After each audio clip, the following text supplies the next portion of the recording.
What if one of India's most powerful organizations isn't legally registered?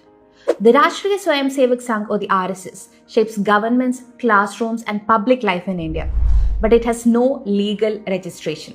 Just recently, RSS chief Mohan Bhagwat said the Sangh isn't registered under any law because it's simply a body of individuals. He argued that it began in 1925 under British rule, so registration wasn't necessary back then.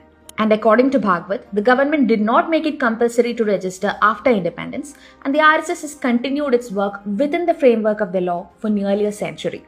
Addressing concerns about its finances, Bhagwat said the Income Tax Department and the courts have already examined the matter, noting that the RSS is legally classified as a body of individuals, a status that exempts it from paying income tax. But that very status also shields it from public scrutiny. The RSS has no registered membership list, no mandatory income statement, and no annual audits. Yet it operates on a scale few institutions can match, with more than 80,000 local shakhas, hundreds of affiliated schools, charities, and publishing houses, and a Rs 150 crore headquarters in Delhi. So, how does an unregistered organization own land, raise funds, and run national programs? Through a web of registered fronts, including temple trusts, welfare societies, and cultural NGOs. Money and assets move through those affiliates, while the core organization stays legally invisible. There's no single entity to question, no clear paper trail to follow. As the Caravan points out, that loophole once even helped the Sangh deny that Nathuram Godse, Gandhi's assassin, was ever a member. There were no official membership records to prove it. Legally, being unregistered doesn't make an organization untouchable. But in practice, it shields the RSS from the kind of transparency required by a charity or a company.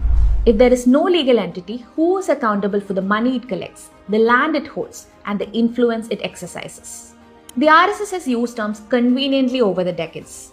At times it calls itself cultural, at other times educational, sometimes charitable, now just a body of individuals. But the Sangh's reach today goes far beyond cultural work. It extends into the very machinery of governance. 100 years on, the RSS has mastered something rare: how to be powerful without paperwork, visible without scrutiny, and central to governance without being formally answerable to the public.